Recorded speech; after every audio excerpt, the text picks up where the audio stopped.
Irmãos, abram suas Bíblias na segunda carta do apóstolo Paulo aos Coríntios, segunda carta aos Coríntios, capítulo 6, versos de 14 até 7:1.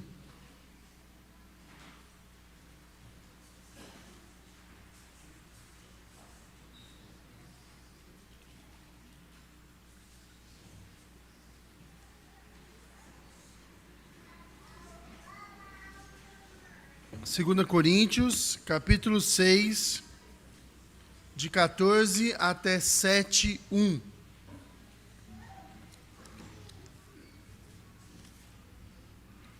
Diz assim a santa palavra do nosso Deus: Não vos ponhais em julgo desigual com os incrédulos. Porquanto, que sociedade pode haver entre a justiça e a iniquidade? Ou que comunhão da luz com as trevas? Que harmonia entre Cristo e o maligno? Ou que união do descrente com o incrédulo?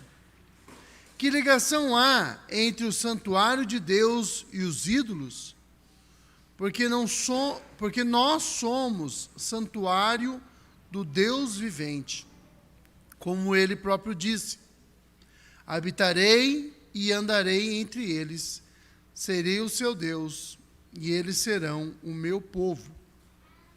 Por isso, retirai-vos do meio deles, separai-vos, diz o Senhor, não toqueis em coisas impuras, e eu vos receberei. Serei vosso pai, e vós sereis para mim filhos e filhas, diz o Senhor Todo-Poderoso. Tendo, pois, ó amados, tais promessas, purifiquemo-nos de toda a impureza, tanto da carne como do espírito, aperfeiçoando a nossa santidade no temor de Deus. Até aqui a santa palavra de nosso Deus. Irmãos, tem um texto da Bíblia que diz: como, pois, andarão dois juntos, se não houver entre eles entendimento? Isso é verdade. Se vocês pararam para prestar atenção, e certamente prestaram, nós vimos algo assim acontecendo recentemente na vida política de nosso país. Na verdade, já vem acontecendo há um tempo já, né? Mas tivemos um exemplo bem marcante aí no final do ano passado e no início desse ano, né, quando o Brasil praticamente se dividiu entre dois espectros políticos, né, e praticamente foi uma divisão irresolvível, né, intransponível. Até agora, talvez você tenha algum parente que você não esteja conversando por causa de alguém que você votou. É difícil nós mantermos relação ou comunhão com alguém que é totalmente oposto a nós. E é disso que o texto fala. É disso que esse texto está falando. Normalmente, quando nós lemos esse 2 Coríntios 6,14, nós já damos uma explicação para o que seria esse jugo desigual. Para nós, o jugo desigual seria casar pessoa não crente com o cristão. E isso também está inserido no que seria o jugo desigual. Mas o jugo desigual aqui que Paulo está se referindo é muito mais do que isso. É muito mais do que isso. Nós vamos meditar um pouco no que seria, né, quando nós nos colocamos em jugo desigual. Quando é que nós nos expomos a isso? A primeira coisa que precisamos pensar é que, quando Paulo está escrevendo sobre isso, se você já leu a carta de 2 Coríntios, eu acredito que já tenha lido, talvez alguns não leram ainda, mas a boa parte aqui de vocês já leram. Talvez a gente não preste muita atenção em algumas coisas, que talvez vocês vão notar agora, né? Quando eu falar, vocês falam, olha, é mesmo, eu não tinha prestado atenção. Mas a gente está vendo Paulo tratando de um assunto, ele vem falando do amor, né, que ele ama as pessoas, ele vem falando dele ter aberto mão de muitas coisas por causa dos cristãos, inclusive de Corinto, né, daqueles habitantes daquela cidade grega. E aí ele chega nesse ponto no versículo 7, 14, parece que há uma mudança abrupta, uma mudança drástica, né, no tom do que Paulo está dizendo. A gente não sabe porque essas coisas acontecem com Paulo, tá? Ele está falando de um assunto, daqui a pouco parece que ele muda e ele trata de uma outra coisa, daqui a pouco ele volta. A gente chama isso de digressão. Você está falando de uma coisa, aí você lembra de outra, aí você trata daquele assunto e aí depois você volta naquilo que você estava falando antes. Esse intervalo, esse parênteses que você abre ali, é chamado de digressão. Paulo faz muito disso. E a gente não sabe porque Paulo faz tanto isso. Provavelmente, essas cartas de Paulo são muito grandes, tá, irmãos? A carta de Romanos, carta de Coríntios, essas cartas são muito grandes. Elas não são comuns, não são comuns para o período que Paulo escreveu. As cartas eram breves, tá? Quando você pega a carta de Judas, que é um capítulo só, aquele ali é o padrão de carta grega. Quando Paulo escreve as suas cartas, as cartas de Paulo são muito grandes. Paulo fala muito, ou escreve muito, né? As cartas são bem grandes. E essas cartas demoravam tempo para serem escritas. É muito provável que, enquanto Paulo está escrevendo, chegasse pessoal da família de Chloe e outras pessoas, chegavam e contavam alguma coisa para Paulo, e aí Paulo fala, opa, e aí ele escreve sobre aquilo ali, e daqui a pouco ele terminou de escrever sobre aquilo. É provável que aqui chegou alguém e falou assim, Paulo, olha, vim lá de Corinto, e aí Paulo fala, e aí, como é que estão as coisas lá? Rapaz, a coisa está melhorando, mas tem um pessoal lá se associando com o ímpio, e isso, estou vendo que isso vai dar ruim, não vai dar bom, eu estou usando uma gíria, tá? Isso não vai dar certo, é o correto, né? Isso não vai dar certo, isso vai acabar causando problemas. E Paulo fala, então eu tenho que escrever já, ele não dá tempo de esperar. E aí ele escreve, daqui a pouco ele terminou de escrever, aí ele fala, agora eu posso voltar naquele assunto que, como as pessoas estavam acostumadas com Paulo, era provável que elas entendiam bem o que ele está dizendo. Pedro, apesar disso, Pedro diz que é um pouco difícil entender o que Paulo escreve, porque ele é muito intelectual, ele faz essas coisas. Você entende melhor quando você sabe do contexto, e nós não temos o contexto. Nós não sabemos se alguém escreveu uma carta para Paulo, né? E aí ele lê essa carta e ele fala, preciso escrever disso já. A gente não tem esse outro lado do diálogo. Nós só temos aquilo que Paulo escreveu. O pastor Mauro já disse uma vez, quando ele pregava sobre Romanos, que é como se você estivesse ouvindo alguém falando no telefone e você só vê aquela pessoa falando. E você tenta deduzir o que a outra pessoa disse do outro lado para que essa resposta, ou porque a pessoa que está ao seu lado dissesse aquilo. Tá? Então, é mais ou menos isso que está acontecendo aqui. Paulo, ele para o que ele está escrevendo, e aí ele escreve esse trecho, né, de 14 até 7:1, e depois ele volta a falar das mesmas coisas que ele estava dizendo antes. Tá? Isso é muito comum com Paulo, isso não é estranho para Paulo, é muito comum isso acontecer. Tem hora que ele está falando da salvação, daqui a pouco ele para e fala assim, que coisa maravilhosa, quem sondou o coração de Deus? E aí ele dá aquela palavra de adoração, né? Isso que significa doxologia, né? Doxologia, palavra de adoração, ele adora, né? Quem foi o seu conselheiro? Quem deu primeiro para depois tomar de volta? Porque dele, por ele, para ele são todas as coisas, glória, pois, a ele para sempre, amém. E aí ele volta a tratar do assunto que ele estava falando, que é da salvação. Paulo faz muito disso. Bom, mas o que é unir-se ao jugo desigual? Primeira coisa, a gente precisa entender do que Paulo está falando, tá? Jugo desigual é a expressão tem a ver com a vida agrícola, tá? Era muito comum no primeiro século, e antes até do primeiro século, você precisar de um animal de tração para você colocar o jugo, que é uma canga que é colocada sobre o animal, para que é presa a um arado, para que você possa arar a terra. No mundo antigo, eles tinham muita dificuldade com isso, eles não tinham muita noção de como utilizar, isso foi sendo aperfeiçoado com o tempo. Por exemplo, quando eles queriam amarrar o arado no boi, no mundo antigo, eles achavam que a força do boi estava no chifre. Então, eles amarravam o arado no chifre do boi. Então, quando o boi começava a fazer força, ele acabava tendo problema, porque isso prendia o pescoço dele, puxava para trás. Foi muito tempo depois que eles entenderam que a força estava no dorso, que eles precisavam prender no peitoral do boi para que a força fosse maior. Depois eles perceberam que dava para colocar 2 animais juntos e a força seria muito maior, o trabalho seria feito muito mais rápido. Só que eles não tinham muita noção de que você tinha que tomar cuidado quando você faz isso para colocar animais mais ou menos do mesmo tamanho, da mesma força. Tanto é que lá em Deuteronômio capítulo 22, versículo 10, o próprio Deus alerta os israelitas para que não colocasse um boi e um jumento no mesmo jugo. Por quê? Porque o jumento ia sofrer, ele não tinha a mesma força que o boi. Ele não ia aguentar. Isso é jugo desigual. É você colocar junto 2 coisas que são diferentes.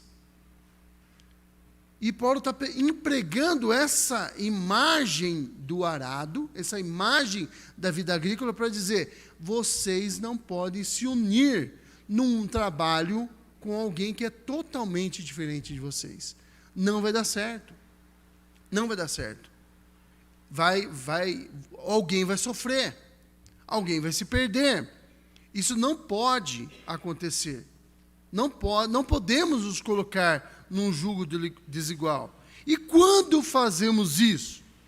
Quando é que nós nos colocamos em um jugo desigual? Se não é apenas no casamento, se é muito além do casamento entre luz e trevas, ímpio e não ímpio, ou melhor, ímpio e justo, né? Aquele que é piedoso, o pio, e o ímpio, não piedoso, se não trata somente de casamento, do que se trata? Se trata de muitas coisas. Paulo dá alguns exemplos, ele vai fazer algumas analogias.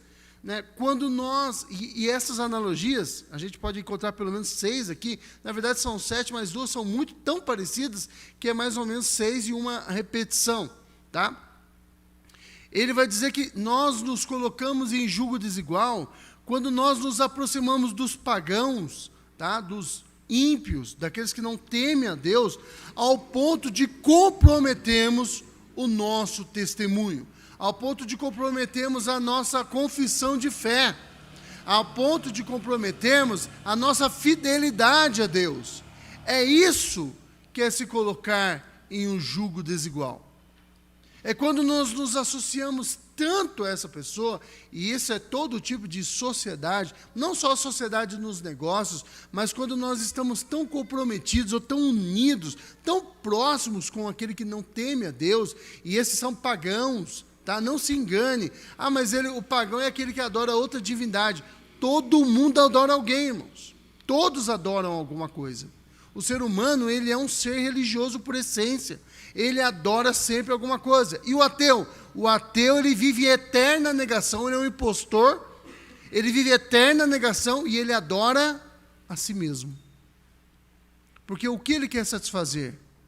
Os desejos do seu próprio coração. Aquele que não teme a Deus tem um ídolo.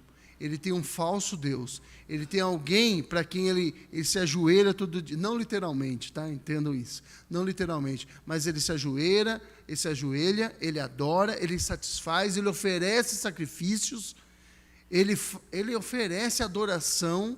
Tem alguém no altar do coração dele. Sempre há alguém no altar do nosso coração.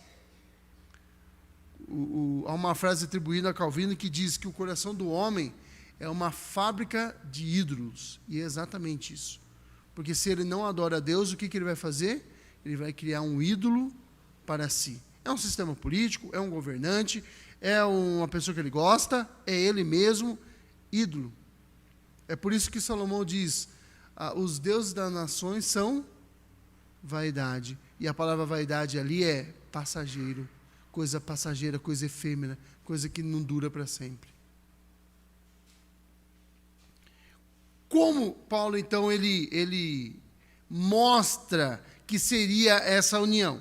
Primeira coisa que ele fala, a primeira analogia é do jugo desigual. É colocar dois animais diferentes, ou duas pessoas diferentes, dois seres diferentes, que são completamente diferentes na mesma carga. Buscando o mesmo objetivo. Vai dar certo? Não vai dar certo.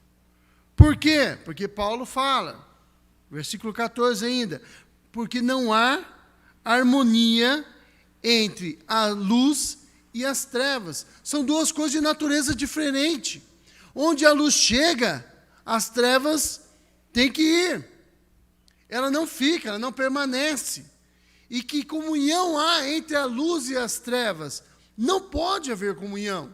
Se nós nos lembrarmos daquilo que João diz lá no capítulo 1, ele diz que as trevas, o homem amou mais as trevas do que a luz. Por quê? Porque a luz mostra o que ele é, como ele é.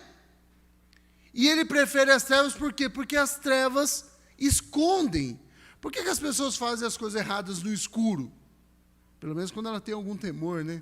Depois que ela perdeu o pudor e o temor, aí ela faz na luz do dia. Mas enquanto ela ainda tem algum temor, ela faz no escuro. Porque o escuro esconde. As trevas escondem. À noite é mais fácil você fazer coisas erradas. Por quê? Porque a própria condição de escuridão, de ausência de luz, ela proporciona que coisas erradas sejam feitas. Ninguém está vendo, pelo menos é o que todos pensam. Existe um que vê. Olhos como chamas de fogo. Contempla maus e bons. Mas o ímpio, ele tenta se esconder desse que tem olhos como chamas de fogo. Embora essa tentativa seja inútil. As trevas nunca vai ter comunhão com a luz. Alguém precisa se comprometer. Algum deles vai ter que deixar de ser quem é. E quando fazemos isso? Quando unimos trevas e luz? Quando tentamos harmonizar essas duas coisas? Nós estamos nos colocando no jugo desigual. Quando fazemos isso? Quando nós saímos com eles. Com aqueles que não temem a Deus. Quando nós andamos com Ele. Lembra do Salmo 1? Bem-aventurado o varão que não anda segundo o conselho dos ímpios. Quando nós harmonizamos essas coisas, quando nós ouvimos o conselho dos ímpios. E está cheio de gente fazendo isso.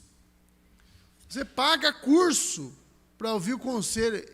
O ímpio ensinando a você a ser homem. Eu já vi isso no YouTube. O homem é ser homem. E a gente não vai para a palavra de Deus e ver como a palavra de Deus diz que o homem tem que se comportar. A gente vai ouvir um ímpio e ele vai dizer algumas coisas que vai nos dar um up, uma animada, e a gente fala, puxa, como que eu não pensei nisso antes? Quando nós estamos ouvindo o conselho de ímpios. Não se detém no caminho de pecadores e nem se assenta na roda dos escarnecedores. Antes ele tem o quê? Prazer na lei do Senhor, nela medita de dia e de noite, pois será como árvore plantada junto ao ribeiro de águas, que dá o seu fruto à estação própria. Esse salmo eu já preguei ele aqui na igreja bastante tempo atrás. Ele tem uma formação em X, que a gente chama de quiasmo, e o centro dele diz que o justo ele é orientado pela palavra de Deus. E ele não tem o oposto da orientação. Ou seja, o ímpio, por sua vez, ele está sem nenhuma orientação no mundo. Por isso que ele busca o quê? Conselho de ímpios, anda na roda dos escarnecedores e se detém no caminho de pecadores. Quando nós fazemos isso, nós estamos tentando harmonizar duas coisas que são completamente diferentes. E aí nós estamos nos colocando sob julgo desigual. É importante que esse verbo aqui no grego, ele tem função reflexiva, ou seja, é você se colocar. Então, o que Paulo está dizendo é não se coloque, você mesmo, é uma ação que é praticada contra você mesmo. Você se coloca nessa situação de julgo desigual. E aí Paulo fala o quê? Não faça isso. Não faça isso. Não tem condições. Vocês são diferentes. vocês não podem andar juntos, vocês não podem ter comunhão com eles. Não significa não ter amizade, significa ter comunhão, comungar, estar junto, atrelado, não tem como. E nós fazemos isso constantemente. Pense nos seus melhores amigos. Quem são eles? São homens que temem a Deus? São mulheres que temem a Deus? Como que pode ser o melhor amigo ser alguém que não teme a Deus? Que despreza a Deus? Deus que nós dizemos que nós amamos. Deus que nós cantamos aqui agora há pouco. Que está coroado no coração, no nosso coração inclusive. Que nós coroamos, que nós honramos, que nós bendizemos, que nós erguemos a mão e adoramos, que nós queremos servir. Como podemos ter tão íntima comunhão com alguém que despreza o Senhor da nossa vida? Como saímos para ir numa lanchonete com eles e gastamos horas.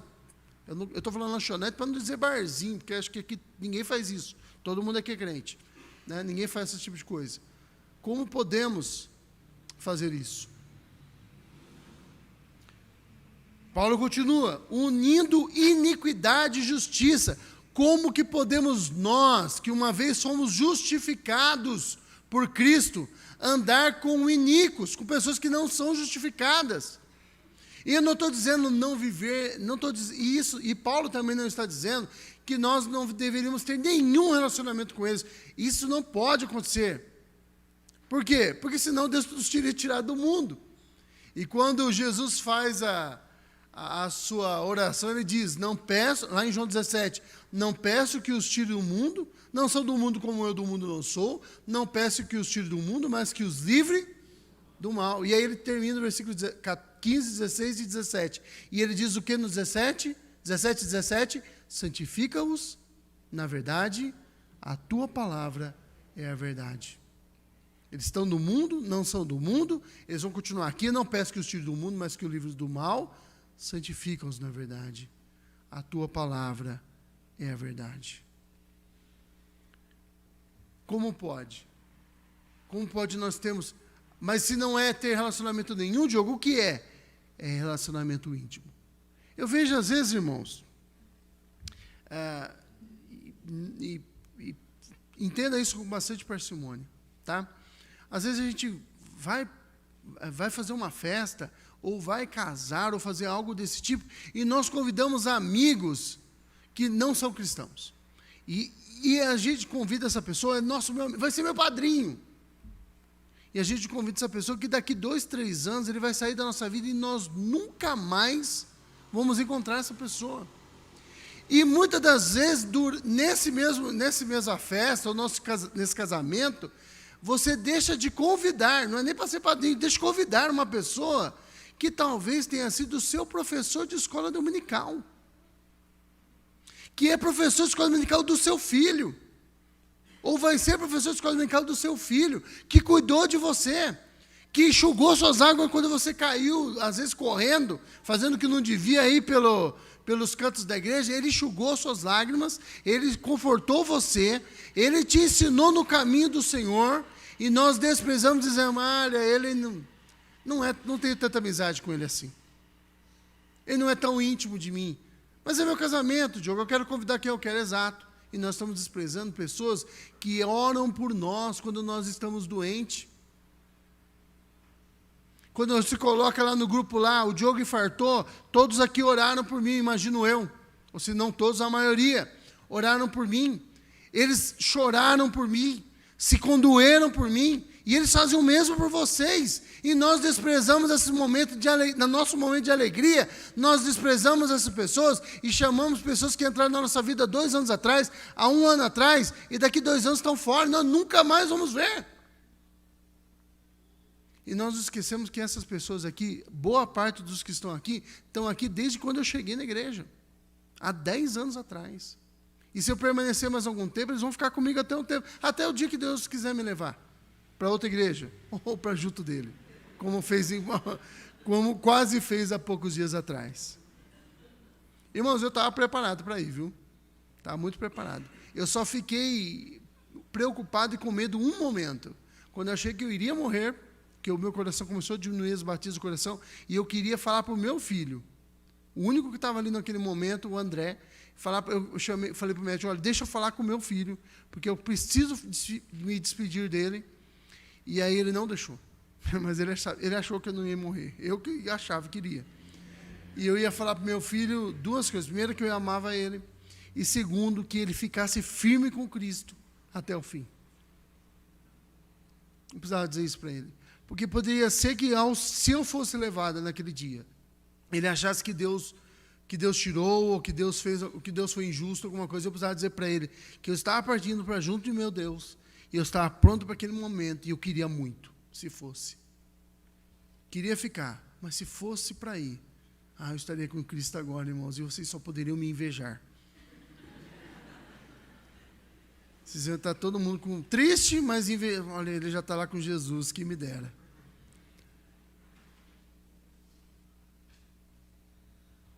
Paulo continua. Que união a Cristo e o maligno. E aí ele não está dizendo Cristo, né? Mas aqueles que são de Cristo. Que união há entre eles. Há alguma comunhão entre Deus e o diabo, Cristo e o diabo? Tem alguma comunhão? Se não, como nós que somos filhos de Cristo, filhos de Deus, irmãos de Cristo, né? Filhos de Deus em Cristo, podemos ter comunhão a ponto de segredar coisas da nossa vida com aqueles que são filhos do diabo.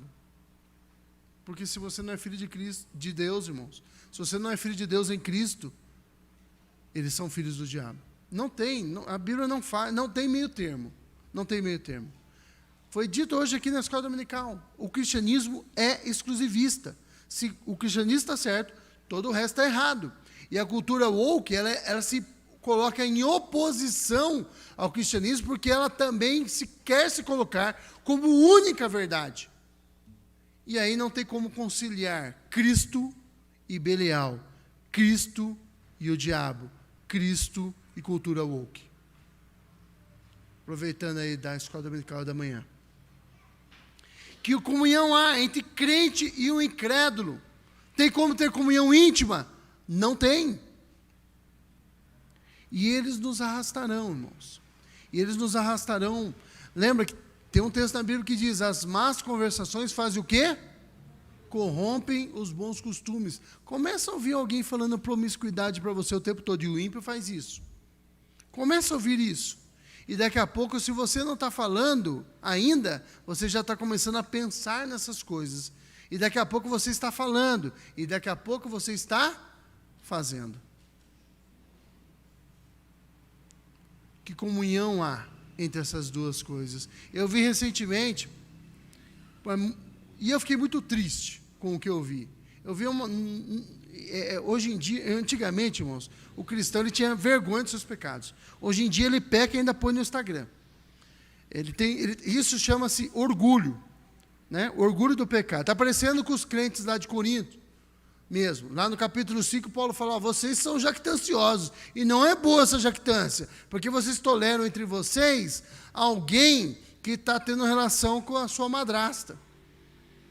E o que eu vi no Instagram? Eu vi numa despedida de solteiro de pessoas que dizem ser cristãs. Elas com um arquinho na cabeça, com 2 órgãos genitais masculinos pendurados. E eu não vi isso nem em festa de ímpio. E Paulo diz lá em 1 Coríntios capítulo 5, eu tenho ouvido entre vocês iniquidade que nem entre os ímpios eu ouço. Quando chegamos a esse ponto, irmãos, as trevas dominaram completamente. Já se colocou jugo desigual há muito tempo e as trevas dominaram. Quando fazemos isso, nós perdemos completamente o pudor. Nós perdemos completamente o respeito por Deus e o temor ao Senhor.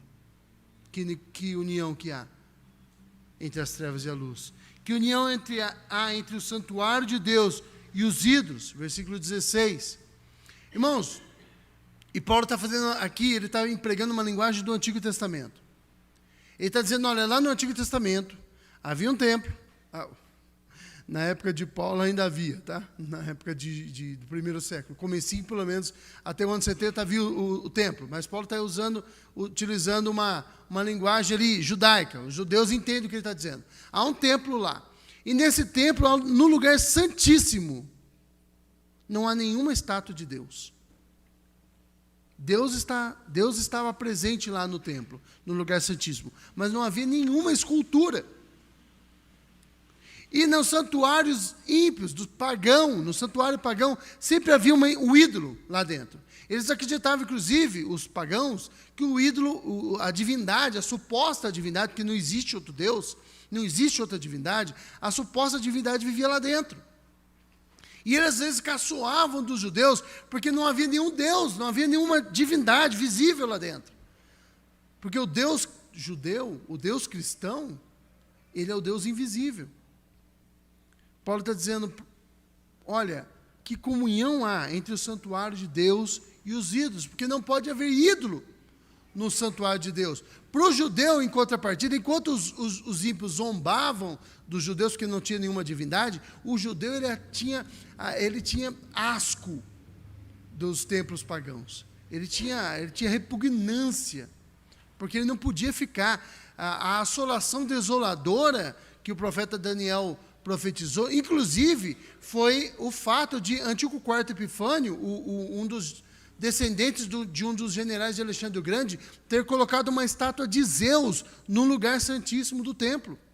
Isso gerou a revolta dos macabeus e proporcionou uma grande revolta e uma derrota dos exércitos do Antíoco Epifânio ali na Palestina. Isso foi demais. E imolaram um porco no altar de Deus e colocaram uma estátua de Zeus dentro do lugar santíssimo. Isso foi inaceitável. Paulo está dizendo que comunhão há entre o santuário de Deus e o santuário, ou o templo dos ídolos, ou os ídolos. Não tem condições. Irmãos, nós nos colocamos sob jugo desigual quando nós preferimos os filhos das trevas aos filhos da luz. Quem são os seus amigos? Quem são as pessoas que você segreda, conta os seus segredos? Quem são as pessoas em quem você confia? Se você está confiando no ímpio, você já está se colocando sob julgo desigual. Bom, qual deve ser então a ação, a postura do cristão nesse mundo que vivemos? Nós estamos no mundo, mas nós não somos do mundo. Como nos comportamos, então? Ou como devemos nos comportar? Primeira coisa é, versículo 17, retirarmos do meio dos ímpios. Dá para sair completamente? Não. Você precisa ter algum relacionamento? Sim, até porque, tendo relacionamento, tendo alguma amizade, algum coleguismo, pelo menos, você pode pregar o evangelho para eles. Mas nunca se associe a eles nas obras que eles fazem. Nunca se associe, nunca podemos. Nós devemos nos retirar do meio deles. Juntos, porém separados. Nós estamos no mundo, mas nós não somos do mundo. A nossa alegria não está nas coisas do mundo, nas coisas fora de Deus. A nossa alegria está em Deus. A nossa satisfação está em Deus, nas coisas de Deus, em adorar a Deus, em servir a Deus, em agradar a Deus, em viver em santidade. É isso que é retirarmos do meio deles. E essa mesma ordem é dada ao povo de Israel. Lembrando que nós somos o novo Israel. Paulo está aí pregando linguagens que eram feitas ao povo de Israel para a igreja, ou seja, aquilo que dizia respeito aos judeus, diz respeito também a nós que somos a igreja. Nós não podemos nos associar com esse tipo de coisa. Nós temos que nos separar. São duas coisas heterogêneas, não se misturam.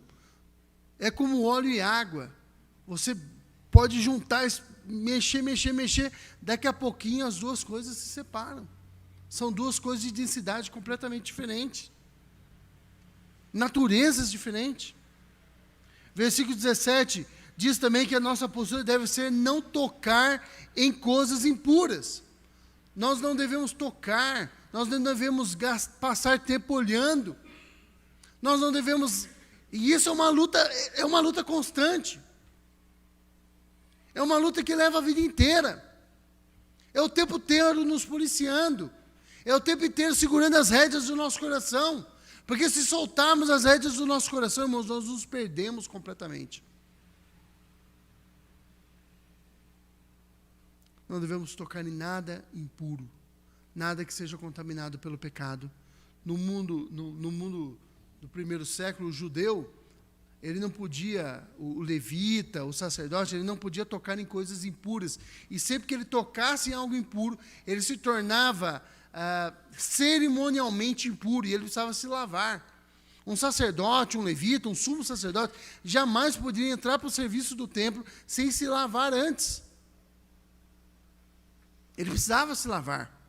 E aí, ele, uma vez tendo se lavado, ele estava purificado para fazer... Havia algumas coisas que tornavam tão impuro que você ficava impuro o dia inteiro. Lembra quando, aquela passagem da mulher do fluxo de sangue? Uma mulher com hemorragia, ela não podia tocar num homem, um homem não podia tocar nela. É por isso que ela vai e toca onde, Jesus? Na orla das suas vestes. Ela falou, eu preciso tocar em alguma coisa dele, mas não posso tocar nele. Se eu tocar nele, eu vou contaminá-lo com a minha impureza. Então eu vou tocar na beiradinha da veste, porque eu acho que se eu tocar na beiradinha da veste, aí é o suficiente. E foi. Porque de Jesus saiu virtude. E foi. Nós não devemos tocar em nada impuro. Nós devemos nos purificar de toda impureza, tanto da carne como do Espírito, capítulo 7, versículo 1. Tanto os nossos pensamentos, a ânsia do nosso coração, deve ser de agradar a Deus. E aí, para isso, nós devemos nos afastar de toda impureza, de todo pecado, de toda promiscuidade, de toda a aparência do mal, de todas as coisas que tão de perto nos assediam. Às vezes não é pecado, mas ela tem a aparência do mal, então ande longe dela, ande longe. E devemos nos aperfeiçoar. Versículo 7:1, ele diz assim, tanto da carne como do espírito, aperfeiçoando. O verbo aqui no grego, ele está no presente. Quando o verbo está no presente no grego, significa que deve ser uma ação constante. Quando que nós devemos aperfeiçoar a nossa santidade? O tempo todo. O tempo todo. E isso exige de nós atenção o tempo todo, cuidado o tempo todo. Nós devemos o tempo todo estarmos nos separando do mundo e nos aproximando de Deus. E quanto mais nos aproximamos da luz, então mais iluminados seremos. Mais pensaremos como Cristo. Mais olharemos com as coisas com os olhos de Deus. Mais pensaremos como Deus. Mais amaremos aquilo que é de Deus. E mais desejaremos nos afastar daquilo que ofende a Deus. E qual é a promessa que Deus nos faz quando isso acontece? Versículo 7:1 diz assim, tendo, pois, amados, tais promessas. Que promessas são essas? As promessas que nós encontramos nos versos anteriores. Que se nós nos afastarmos, se nós sairmos do jugo desigual, se nós nos afastarmos dessa união íntima com as coisas que não são de Deus, quanto mais nos afastarmos e desejarmos, anelarmos pelas coisas que são de Deus, buscarmos nas nossas atitudes agradar a Deus, honrar a Deus, glorificar a Deus, exaltar, quanto mais fizermos isso, quanto mais nos tornarmos santuários de Cristo.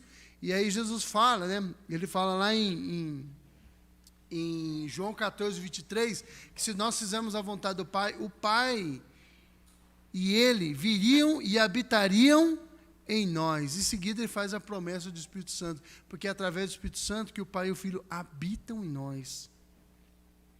O que ele promete? ele promete que nós seremos habitados por Deus. Versículo 16 diz assim, habitarei entre eles. E aí, uma tradução mais próxima do original seria, habitarei neles e andarei com eles. Irmãos, quando nós nos aproximamos de Deus, a promessa que Ele faz, quando nós buscamos o conhecimento de Deus através da palavra, quando nós buscamos a Deus em oração, quando nós nos afastamos do pecado, não vamos conseguir fazer isso em vida, irmãos. Essa é uma luta eterna. Eterna não, que eu exagerei. É uma luta em vida, porque quando nós morremos, nós seremos conformados a Cristo e acabou a luta. Essa é a grande promessa. Acabou a luta, nós adoraremos Ele para sempre, exaltaremos Ele para sempre e jamais pecaremos depois dessa vida. Mas é uma luta constante, em vida. Enquanto vivemos, nós lutaremos. Se fizermos isso, Ele habitará em nós. Não se imagina que agora, se no Antigo Testamento havia o santuário, lá o templo, que Deus habitava no Santo dos Santos, imagine agora nós temos Deus habitando dentro de nós, porque nós somos o templo do Deus vivente. O Espírito Santo habita em nós. Amém. É uma promessa. Deus prometeu que Ele viria e habitaria em nós. E Ele promete mais. E essa promessa é feita ao antigo Israel. E agora Paulo, ele aplica a quem? A nós. Ele diz o quê? E eles serão o meu povo. Ele diz, deixa eu voltar aqui. Habitarei e andarei entre eles, serei o seu Deus, e eles serão o meu povo. Essa promessa está lá em Levítico 26, verso 12. Eu serei o Deus deles, e eles serão o meu povo. Irmãos, eu li um comentarista, se eu não me engano foi o Hendrickson, ele fala, ou melhor, foi o Kitzmaker, ele diz que essa é a linha de ouro que liga o Éden do paraíso ao paraíso. Eu serei o seu Deus, e vós sereis o meu povo. Só que o povo de Deus, irmãos, obedece à lei de Deus. O povo de Deus obedece os mandamentos de Deus. O povo de Deus anda conforme Deus anda. O povo de Deus tem prazer naquilo que agrada a Deus. Nós somos o povo de Deus. Essa é uma promessa. E a outra promessa que Ele faz é que seremos filhos de Deus. Irmãos, no primeiro século, na época que Paulo escreve isso, o rompimento era drástico. Você se declarar um cristão significava você perder amigos. Uma vez alguém perguntou para mim assim, você acha que nós estamos passando por tribulação? Eu falei, acho que sim. Mas a vida está muito boa. Eu falei, começa a viver o cristianismo de verdade e vê quanto tempo dura essa vida boa sua. Começa a falar para todo mundo de Jesus e vê quanto tempo você tem amigos.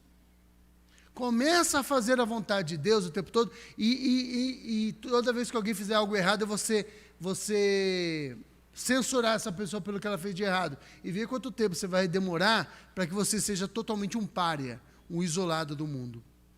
No mundo antigo, no primeiro século, na época que Paulo escreve isso, significava perder emprego. Imagina você um escultor e alguém te chama para você fazer uma estátua de Diana. Você fala, eu não faço esse tipo de coisa. E você perde trabalhos por isso. Imagine você um pedreiro. E aí, alguém te contrata para construir um templo pagão. Para Artemis. E aí você fala, olha, eu não faço esse tipo de coisa. E aí você perde o emprego. Imagine você receber um convite e falar, olha, venha um banquete em homenagem ao deus Zeus. E aí você fala, eu não vou em nenhum banquete cujo Deus, em que Zeus é homenageado. Eu só vou em um banquete onde Cristo é o Senhor. E aí você perde amigos. E aí você vai se tornando um antissocial. Eu já sou, já. Mas tem gente que era pior naquela época, ser um antissocial. Você perde muito. Imagina você se tornar um cristão e um dia você chegar na sua casa e a porta está fechada. E o seu pai dizer para você assim, a partir de hoje, você não é mais o meu filho. A esses, Deus está dizendo, se você perder pais, amigos e tudo mais, eu quero dizer uma coisa para você, Deus está dizendo, eu serei o seu pai. E vocês serão filhos. E Deus não precisava dizer isso, viu, irmãos? Mas Ele quer colocar as mulheres ali, Ele faz questão. Paulo faz questão. Ao utilizar o filhos, ele já teria englobado todo mundo. Mas ele faz questão de dizer o quê? Filhos e filhas. Ele quer colocar as mulheres numa situação igual dos homens ali. Pelo menos ali na condição de filhos. Serviço é outra coisa. Mas na condição de filhos e filhas. Vocês serão os meus filhos. Você pode perder tudo. Jesus fala, ninguém que abandona pais, amigos, irmãos, por amor de mim, vai ficar sem nada. Vai receber nessa vida 100 vezes tanto. E no porvir, a vida eterna. Essa é a promessa. Não se prenda a julgo desigual. Nós não somos iguais a eles. Nós não fazemos o que eles fazem. Não tenha inveja. Foi lido hoje aqui no primeiro texto que nós lemos. Não tenha inveja do ímpio. Se nós formos ler o Salmo 73, se não me engano, pode ser que eu esteja errando aí um pouquinho a mira aí, mas o autor do Salmo, ele diz assim, olha, eu invejei o ímpio, e eu olhava para ele, parecia que a vida dele estava boa, e ele não tinha nenhuma dificuldade, até que entrei no santuário, e aí eu vi como eu estava enganado. O Senhor os coloca sempre em lugares escorregadios, eles estão sempre a ponto de perder tudo. Eles vivem a resvalar dos pés, a cair na perdição. E aí eu mudei minha forma de pensar. Não tenha inveja do ímpio. Não queira ser como ele. Não inveje as coisas que ele faz. Porque, irmãos, nós somos chamados para coisas superiores. Nós somos chamados para servir ao Deus que vive e reina para sempre, que está no começo. Quando tudo foi criado, Ele estava lá.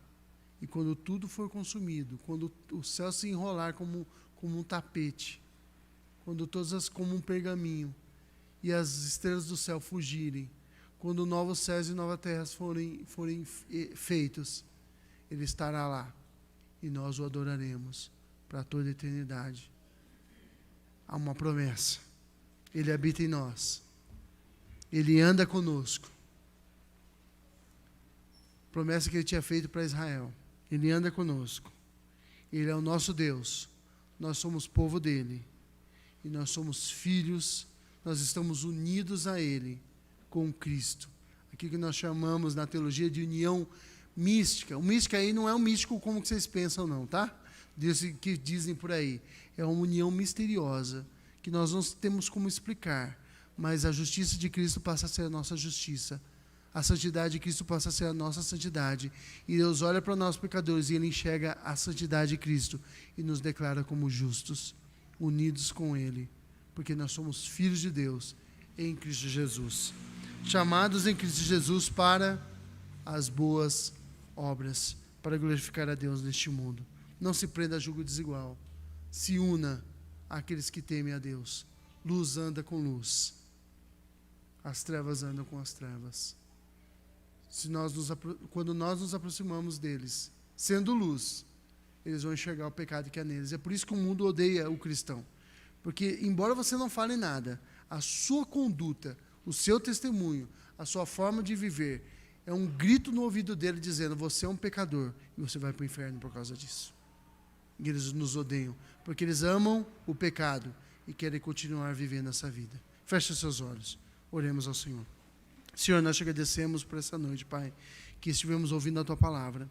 Ó Deus, não é fácil, Pai, nós nos afastarmos de forma que a Tua palavra ordena que façamos dessas pessoas, dos ímpios, dos não cristãos, daqueles que não te temem. Ó Pai, mas ajuda-nos, ó Pai, a manter uma proximidade distante, Pai, de forma que não nos associemos a eles em seus pecados, de forma que não andemos, Pai, no caminho do ímpio, no caminho do pecador, e nem nos